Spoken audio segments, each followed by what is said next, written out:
Boa noite, Hope. Graça e paz do Senhor Jesus. Sejam todos bem-vindos. Graças a Deus, por nos dar essa oportunidade de estar aqui, de contribuir com o reino de Deus de várias formas, Estava aqui ouvindo o Felipe falar, e eu não posso deixar de dar rapidamente meu testemunho de contribuir na obra de Deus. No meu tempo de cristão, a Hope é a terceira igreja que eu e a minha família estamos ajudando a construir. Mesmo com um grupo de pessoas e também espiritualmente, que quer dizer, e também fisicamente. Nós ajudamos a construir 2 templos para o povo de Deus se reunir e glorificar a Deus. E isso realmente exige muita dedicação, muito dinheiro. E eu posso dizer para você, como exemplo disso, todo o dinheiro que eu coloquei nesses lugares que eu ajudei a construir, Deus nunca, jamais deixou que eu necessitasse de nada. Porque a cada lugar que nós construímos, pessoas vão se encontrar, pessoas vão se conhecer, pessoas vão ouvir a palavra de Deus, pessoas vão ser batizadas, pessoas vão ser discipuladas, pessoas vão ser orientadas, pessoas vão receber orações, a palavra de Deus. E então nós chegamos à conclusão de que ajudar a construir uma igreja, um local, é um privilégio. Se você puder fazer parte disso, faça. Porque hoje, eu olho as igrejas pelo qual passei e ajudei a construir, e eu vejo lá pessoas que, no Instagram, pessoas que eu nem conheço, que já ficou lá atrás, 30 anos atrás, 20 e poucos anos atrás, mas eu estou vendo lá pessoas sendo batizadas, pastores pregando, pastores que eu não conheço, pessoas sendo discipuladas, crianças, hoje aproveitando, elas nem sabem, tem pessoas que nem sabem que o Elias passou por lá, mas Deus sabe. E Deus usou a minha vida naquele lugar para abençoar aquelas pessoas daquela geração e de outras. Então, faça parte disso, ajude, contribua. Vai passar o tempo, você vai falar assim, olha, eu contribuí com aquele lugar. E hoje eu vejo crianças sendo ensinadas naquele lugar. Pessoas sendo abençoadas naquele lugar. Então, nós estamos aqui na terceira igreja ajudando a construir, a Hope agora. E tenho certeza que o tempo vai passar e eu vou olhar para trás e eu vou ver a Hope fazendo muito trabalho, estando aqui ou não estando, nós vamos ver Deus usando maravilhosamente a Hope para o seu propósito. Tá bom? Faça um planejamento financeiro, aquilo que você puder ajudar, converse entre família e contribua. Tenha certeza de que Deus é fiel. Nós temos a missão nessa noite de falar sobre paz. Paz inabalável. Para um mundo em que nós só escutamos sobre guerra, o assunto do mundo hoje nos jornais é guerra, é briga, é confusão, é divisão. Falar sobre paz é um desafio, No mundo que nós estamos vivendo hoje, em que temos que falar isso, E Jesus já previu isso aí. Um mundo em que tantos jovens matando pais, tantas mães abandonando crianças, tantas pessoas mentindo, guerreando. A internet virou um campo de batalha. E uma pessoa que me disser hoje que tem total paz na internet, eu às vezes preciso sair um pouco, sabe? Eu estabeleci para mim que eu só olho o celular, o Instagram, WhatsApp depois das 9 horas da manhã. Antes disso, não vou olhar mais. Eu também tenho um horário para parar, porque o que a gente vê, se você não tomar cuidado, você perde rapidamente o controle emocional. Então, falar de paz hoje, nesse mundo que nós estamos vivendo, é um desafio. Mas eu sei de alguém que tem a verdadeira paz para nós. E Ele pode nos dar essa paz nessa noite. Abra sua Bíblia em Atos dos Apóstolos, capítulo 12. Quero ler aqui apenas 5 versículos. Atos, livro dos Atos dos Apóstolos. Nossa, agora ficou bom, hein? Dá para enxergar todo mundo. É muito ruim pregar aqui sem enxergar as pessoas, né? Ficou ótimo agora. Então, Atos capítulo 12, versículo de 1 a 5.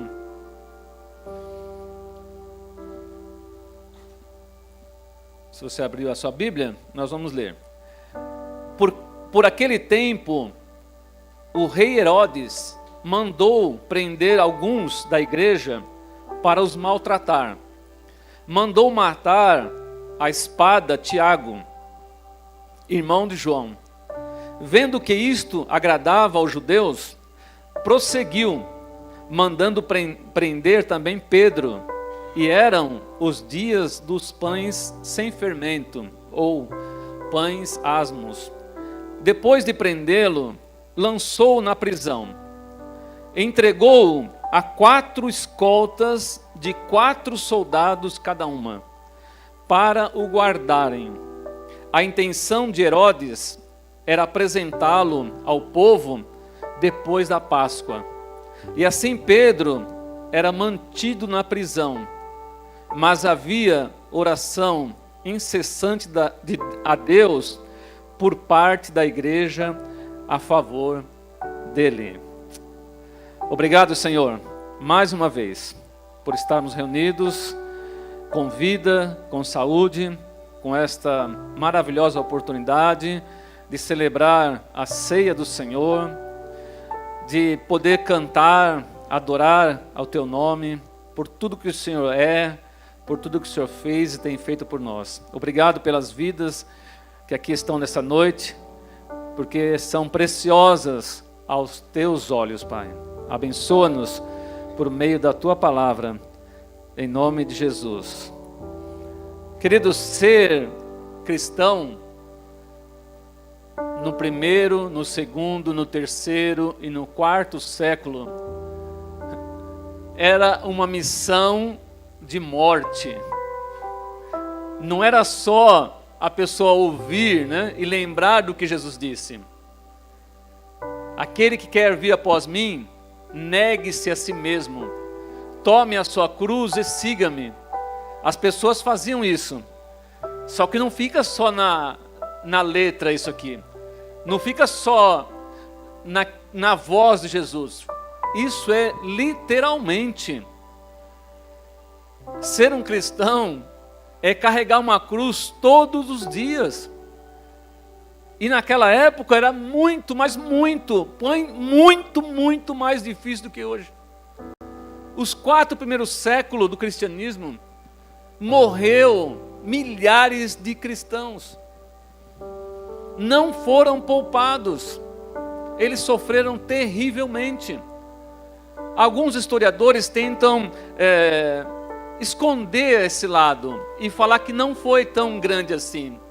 Mas pergunte para uma pessoa, né, que estudou história, e principalmente história da igreja, e ela vai te contar como foi os 4 primeiros séculos do cristianismo.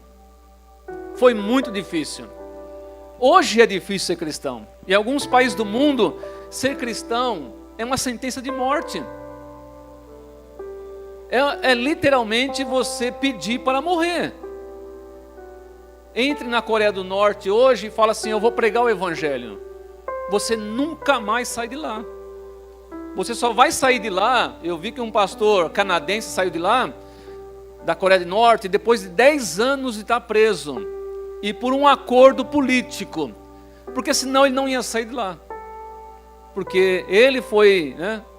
Ele entendeu que Deus chamou para ir na Coreia do Norte pregar a palavra e ele foi. Só que prenderam ele. Mesmo que você vá viver sem uma Bíblia na mão, você não tem uma igreja, você não tem um lugar para se reunir, é você na sua casa, sua família. Mas o seu modo de viver, o seu comportamento, a sua forma de vida vai atrair as pessoas para você e você vai falar de Jesus para ela. Como uma missionária que nós tínhamos em Marrocos. Marrocos você não tem igreja. Não tem igreja. Vamos abrir uma igreja. Não existe isso em Marrocos. As pessoas se reúnem escondidas na casa de alguém. E a nossa missionária foi trabalhar numa ONG lá em Marrocos. E de vez em quando davam um chimilique lá no rei, que lá é monarquia, e o rei dava 24 horas para todo cristão ou que estava lá sair, porque se pegasse, iam prender, ia matar. Então ela tinha que sair de lá, né? Devagarzinho, tal, pela ONG, e ir para a Espanha, atravessar o canal ali, e ir para a Espanha, e ficar lá até as coisas normalizar e voltar. Mas não tinha igreja, Bíblia, e era tudo às escondidas. Então ainda hoje, ser um cristão, em alguns lugares do mundo, é uma sentença de morte. Você está condenado à morte. Se te pegarem, você vai morrer. Agora, ser cristão no Brasil não tem esse problema, né? Mesmo que sendo cristão, eu já tive alguns problemas, acredito que você já teve também, né? Alguns parentes, né? Praticamente me deserdaram por ser cristão. Alguns amigos, né? Amigos mesmo, lá da infância, da adolescência, me abandonaram, né? 30 anos não querem falar comigo. Outros, né, que me xingaram de ladrão, porque eu sou pastor, mesmo que eu trabalhei a minha vida inteira, né? Sempre trabalhei, tive profissão, me aposentei, e eu escutei que eu era ladrão, sem ter salário de igreja.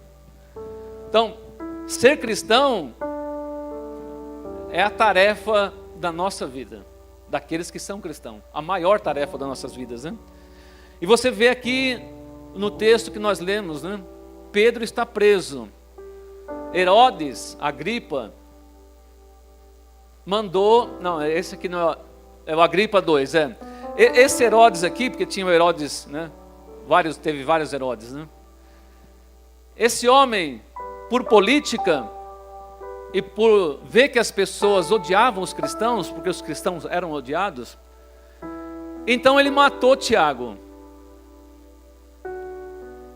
E a multidão ficou feliz, o mundo lá da época ficou feliz, porque um cristão a menos.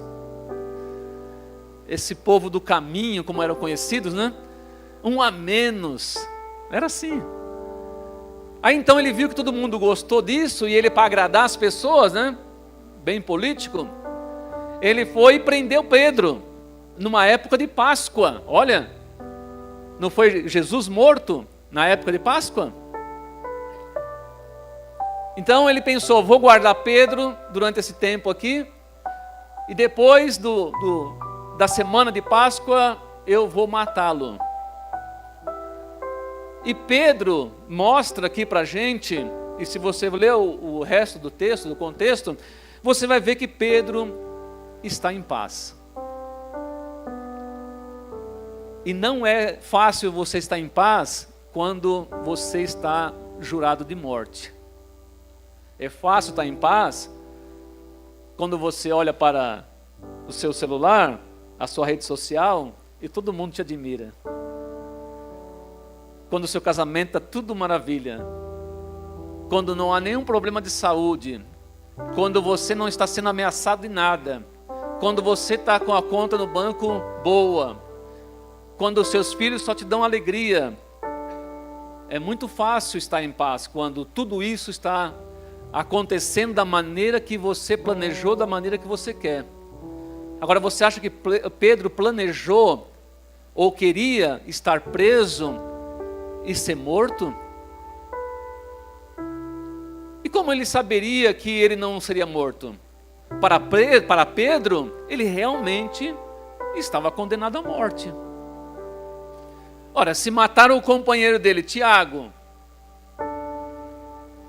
por que eu sou melhor que Tiago? Se isso agradou as pessoas, vai agradar muito mais as pessoas, porque vão matar Pedro. Porque Pedro era o líder dos apóstolos. Então imagine, mataram o Tiago e todo mundo ficou feliz. O rei ficou feliz. Todo mundo está feliz. Agora então vamos matar o principal deles. E eu vou ter o meu nome lá em cima, com a sociedade, e vou exterminar o melhor deles. Então Pedro tinha na mente o seguinte: eu sou um homem morto. Eu sou um homem morto. E agora, como viver esses minutos, esses dias, além, né, do seu limite, que é a nossa ideia de falar? Como viver além? Porque a morte, a Bíblia fala que a morte é o nosso maior inimigo. O ser humano, a coisa que o ser humano mais tem medo é da morte. Agora imagine você está lá, você sabe que o rei é carrasco, é um homem terrível, cruel, já matou seu companheiro. Como você vai ser poupado disso? Como eu vou viver meus dias sabendo que eu tenho 1 mais 1 mais 2 mais 3 dias? E lembre-se que Pedro é aquele homem que lá atrás, há pouco tempo atrás, né? Não fazia muito tempo, quando Jesus lá no Getsêmani foi preso e amarrado, Pedro estava lá junto com Jesus. E o que Pedro fez? Pedro estava em paz? Não. A Bíblia diz que Pedro arrancou a espada e fez o quê? Cortou a orelha de um soldado, né? Ele ia matar o soldado. É que o soldado, acho que desviou, ele ia dar bem, porque naquela época as pessoas eram cruéis mesmo, não brinca. Pedro foi para cortar o pescoço do homem. Esse era o homem que estava seguindo a Jesus. Esse era o Pedro que seguia Jesus lá atrás, que ficou revoltado, bravo, porque estavam prendendo a Jesus. Ele praticamente, né, ele ia cometer um homicídio ali. E Jesus falou para ele: olha, o que você está fazendo? Guarda essa espada, meu. Quem anda comigo não vai precisar de espada, não. Um homem de Deus não precisa de espada. Um homem de Deus precisa ter paz no coração. Uma mulher de Deus precisa ter paz no coração. Porque ela vai saber que Cristo está na frente de todas as coisas. Pedro, antes, era aquele homem que depois disso fugiu. Aí alguém falou assim: olha, você estava com ele, com Jesus. Eu não. Ah, mas você fala como ele. Eu não. Ah, mas eu vi você com eles. Eu não, nem conheço esse cara. Pedro negou Jesus 3 vezes. Tentou matar um soldado do Sinédrio. Olha só. Por quê? Porque Pedro não tinha paz no coração. Pedro ainda não tinha paz no coração. Pedro era um homem bruto. Pedro era um homem violento, que não tinha paz. Mas depois ele se encontrou com Jesus novamente. E ele recebeu aquilo que Deus quer nos dar. A verdadeira paz. A paz inabalável. Aquele homem que andava armado, agora está preso, sendo guardado por 16 soldados. Pensou? Revezamento. Determinado tempo, 4 soldados. 2 do lado de Pedro e 2 de frente à prisão. Passa as horas, 6 horas, 4 horas do dia, sai esses 4 soldados, chega outros 4 soldados, porque não podia deixar aquele homem escapar. E como Pedro está? Pedro está bravo? Pedro está negando a Jesus? Como que Pedro está? Pedro está querendo uma arma para matar os soldados? Pedro está xingando alguém? Pedro está negando a Jesus? Não. Pedro está em paz, mesmo diante da morte certa. Pedro está em paz. E aquele Pedro que negou a Jesus, que queria matar um soldado, por que ele está preso? Por que ele está preso? Porque agora ele é um homem que prega a palavra de Deus. Ele prega agora, não é com arma, não é com grito, ele prega agora com amor. Ele tem prazer de falar de Jesus, ele ama Jesus, mais do que a própria vida. E muitos crentes da nossa geração não aprenderam isso ainda. Você precisa amar Cristo mais do que a sua própria vida, porque senão você não está pronto para enfrentar a morte. Porque senão a morte para você é terrível. Você tem um cristão não pode ter medo da morte, porque ele tem que ter a paz de Cristo em seu coração. É por isso que Pedro está dormindo tranquilamente, sendo guardado por 4 soldados. Aquele homem violento agora é um pregador manso e humilde da palavra de Deus. Ele é uma pessoa odiada porque ele fala de Jesus. Ele é uma pessoa perseguida porque ele prega com ousadia. Ele é uma pessoa que todo mundo quer ver morto, porque quando ele abre a boca, as pessoas se voltam para Jesus. Queridos, seguir a Jesus é o maior desafio de um ser humano.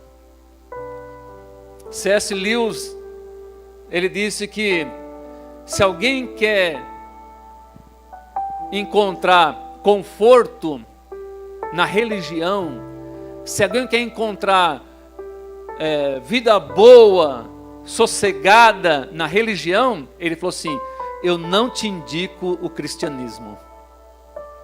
E ele tem razão, porque o cristão é odiado pelo mundo, é odiado por todos. Não é porque o cristão não quer guerra, o verdadeiro cristão não está fazendo contendas, confusão, briga. Não é por causa disso. É porque o cristão verdadeiro, ele imita Jesus. E Jesus é o príncipe da paz. O cristão verdadeiro, ele quer ter a paz de Cristo, a paz inabalável.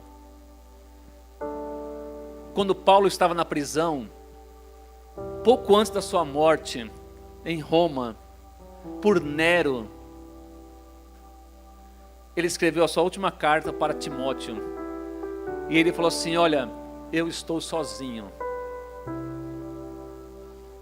Fulano foi para tal lugar, Beltrano foi para cá, Demas me abandonou, amou o presente século. Ele estava sozinho. E quando ele foi ser julgado, ele estava sozinho. Lembre-se, essas pessoas não tinham direito a um advogado. Essas pessoas não tinham direito a um defensor público. Não tinham direito. E Paulo falou assim, na sua última carta, porque ele já tinha sido condenado. Ele fala assim: no meu julgamento, eu não tinha ninguém do meu lado, mas Cristo estava comigo. Ele estava fazendo referência às pessoas, né? Não tinha ninguém do meu lado, eu não tinha ninguém, mas ele estava em paz. Olha, pensou um homem que foi condenado à morte e escrevendo para outra pessoa, e está dizendo: eu estava sozinho, mas o Senhor me assistiu e me confortou. e me consolou. No século II, quando o Império Romano mandou buscar Policarpo, bispo de Esmirna, e mandou os soldados buscarem ele para matar ele, porque ele pregava o evangelho, porque ele falava de Jesus. Quando foram na casa de Policarpo, um homem de mais de 80 anos de idade, que era raro naquela época, não chegar nessa idade, aí os soldados tinham que levar Policarpo preso. Aí falaram para ele assim: homem, porque você tem que fazer uma retratação, você tem que chegar para as autoridades, que era romana, e falar para eles: olha, eu me retrato, o meu senhor é o imperador, e eu não vou mais falar de Jesus. Aí então falaram, Policarpo sabia que tinha que fazer isso. Imagine um homem de quase 80 anos, um bispo, os soldados foram buscar e falaram para ele assim: homem, faz essa retratação, se você fizer isso, eles não vão te matar. Todo mundo aqui acha que você é um bom homem e tal. E se você acredita em Jesus, olha só, né? Se você acredita em Jesus, se você prega que Jesus perdoa todos os pecados, então se você negar Ele nesse momento, Ele vai te perdoar, não tem problema nenhum. Aí Policarpo olha para o soldado e fala para ele assim: meu Senhor Jesus sempre me fez bem, nunca me fez um mal. Eu jamais negaria ele hoje. Policarpo foi colocado na fogueira e morreu queimado.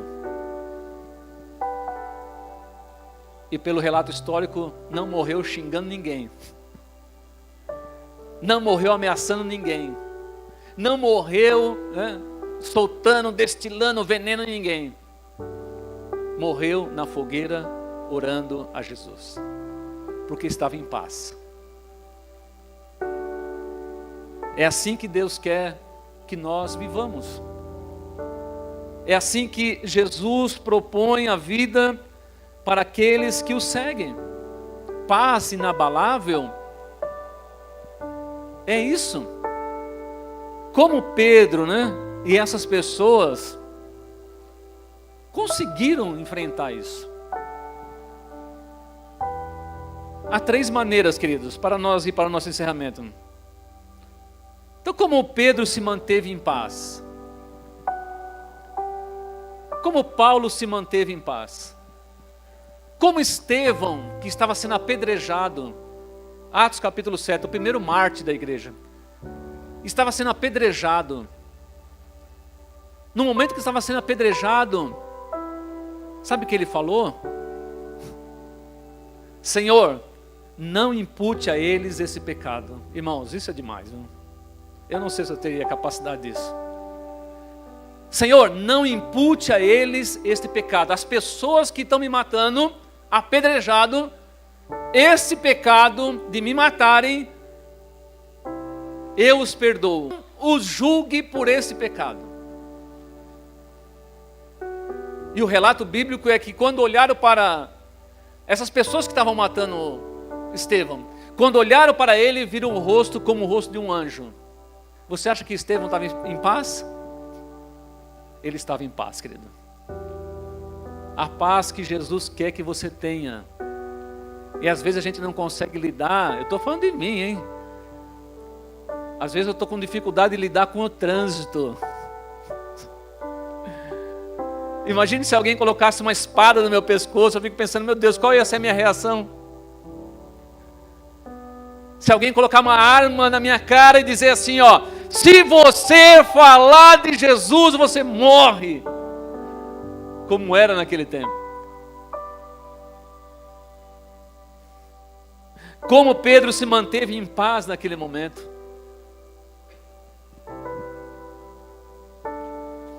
Essa, querido, é a paz que nós precisamos ter em tempos de incertezas. Porque a vida é incerta. Eu já falei algumas vezes aqui, a vida é incerta. E todo ser humano, olha, todo ser humano já consciente, o adolescente já sabe, todo ser humano sabe que a vida é incerta. Você não sabe se você estará aqui no próximo domingo. Eu não sei se eu vou pregar ainda, se essa aqui é minha última pregação. Eu não sei como será o meu dia amanhã, porque a vida é incerta. E é preciso essa paz para a gente viver nesse mundo aqui. Ainda mais sendo cristão.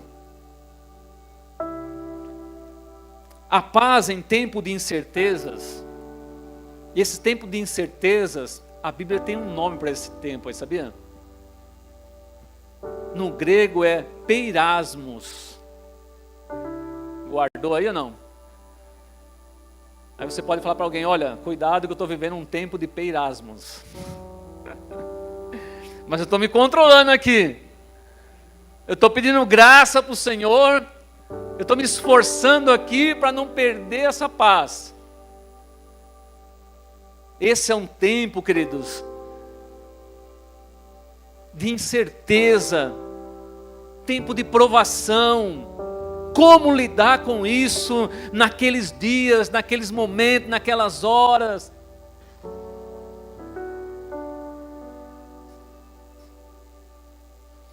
Primeiro, você só vai ter essa paz se você for a Cristo.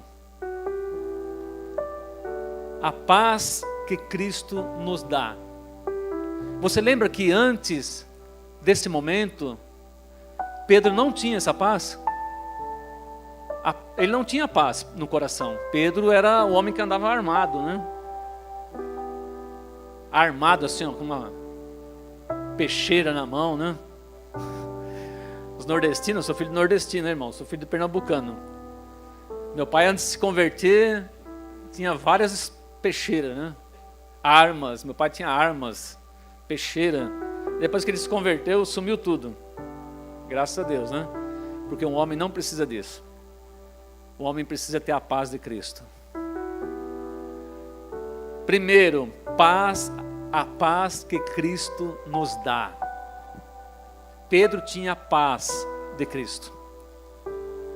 Antes ele não tinha. Ele era um homem de guerra. Ele era um homem que queria matar as pessoas.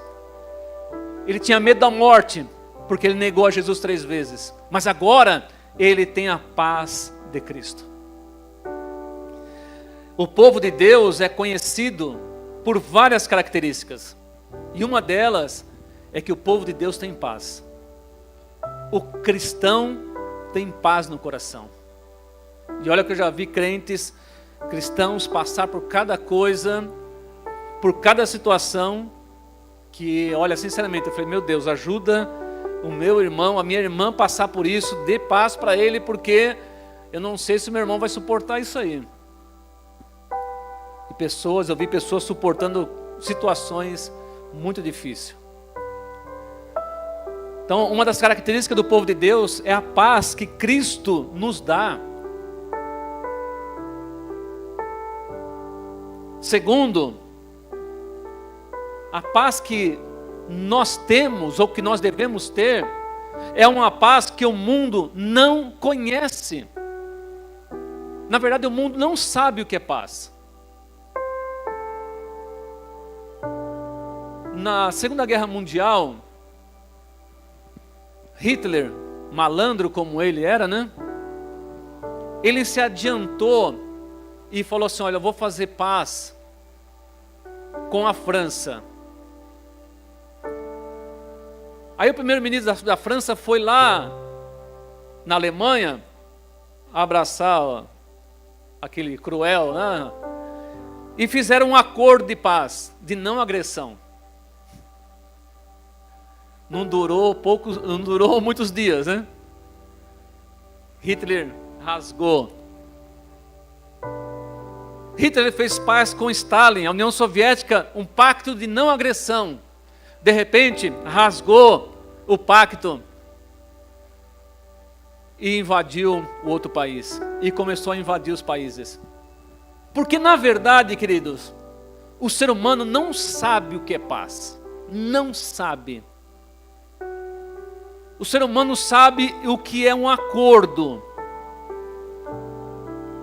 Nem casais que se divorciam muitas vezes sabem o que é paz. Porque vão para o litígio, vão para a guerra, vão para a disputa, porque não tem paz no coração. Muitos pais, e você vê isso pela televisão em muitos lugares, batem, maltratam os filhos, porque esses homens, essas mulheres não têm paz no coração. Não tem. O mundo hoje está tomado, e devemos falar que está tomado, por feminicídio. Tá ou não tá? Que beira ao ridículo. Eu nunca na minha mente, nunca nem imaginei, nem pensei em um dia levantar a mão para minha esposa. E nós estamos casados há 38 anos. Nunca, jamais eu pensei em levantar a mão para minha mãe, para alguma mulher, para minhas irmãs. Jamais. Eu corrigi minhas filhas, né? Mas nem tanto, né? Porque nem deram muito trabalho. Mas jamais passou na minha mente. Agora, olha o que os homens estão fazendo hoje. Porque não há paz no mundo. Não há paz no coração das pessoas. Ainda mais hoje, nunca houve tanto abuso de crianças, de mulheres, como nós vemos nessa presente geração.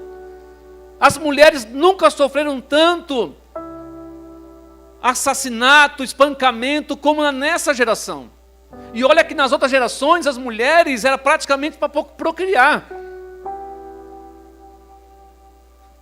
Na época de Jesus, as mulheres não eram para trabalhar, não, a mulher era para ser esposa e mãe.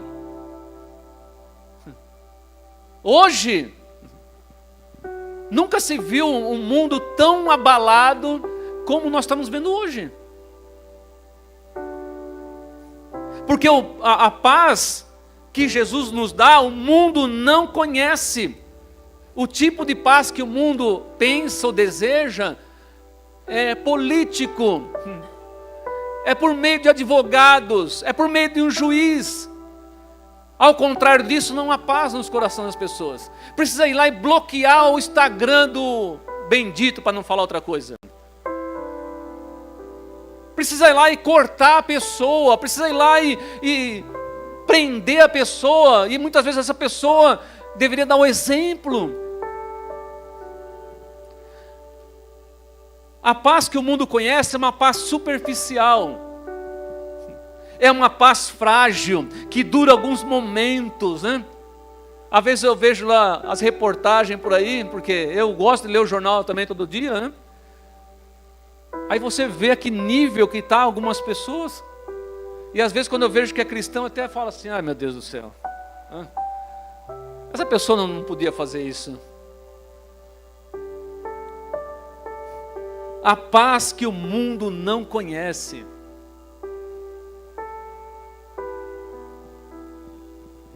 E terceiro, a paz que Jesus quer que você tenha é a paz que guarda o coração. A paz do mundo não guarda o nosso coração, de jeito nenhum.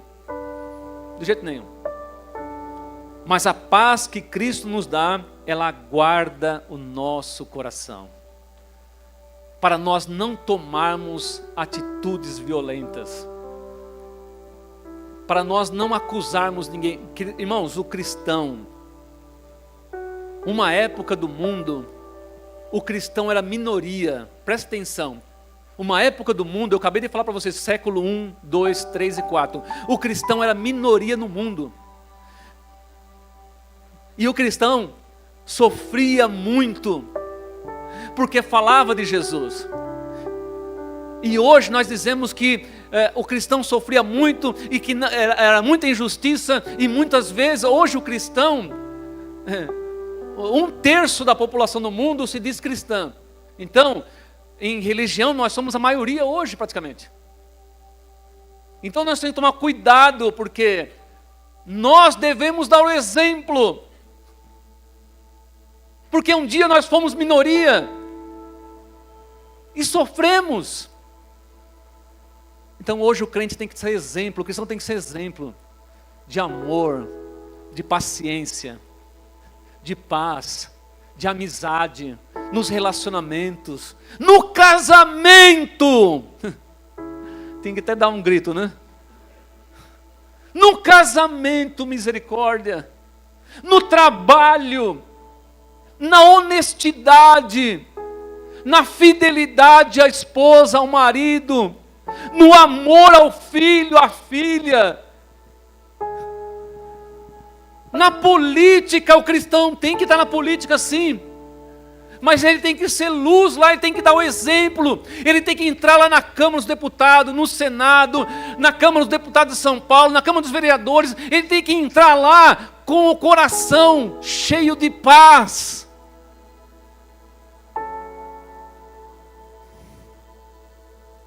Porque Jesus nos dá uma paz que guarda o nosso coração. Ninguém te dá essa paz. Ninguém, só Jesus te dá essa paz.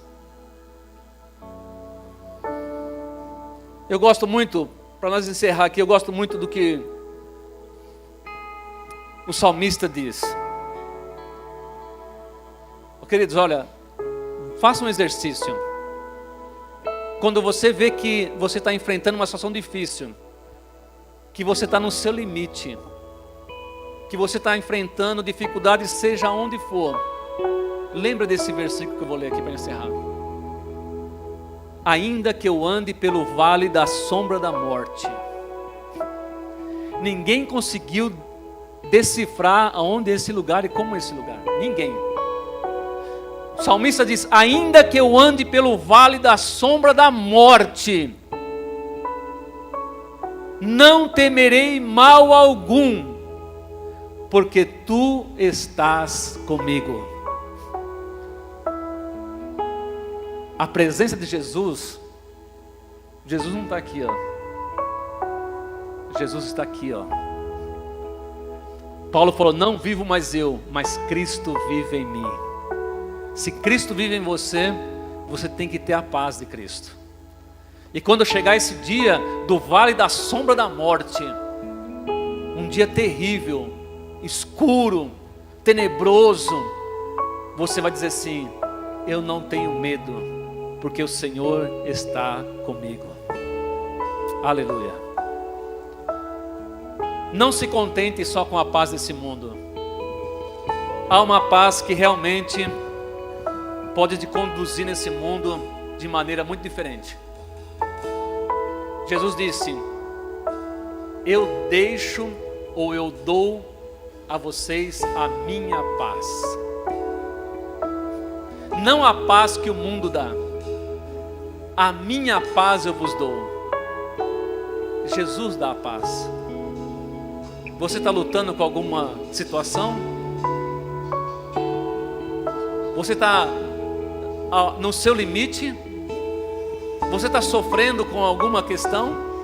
Eu quero orar por você. Vamos ficar em pé?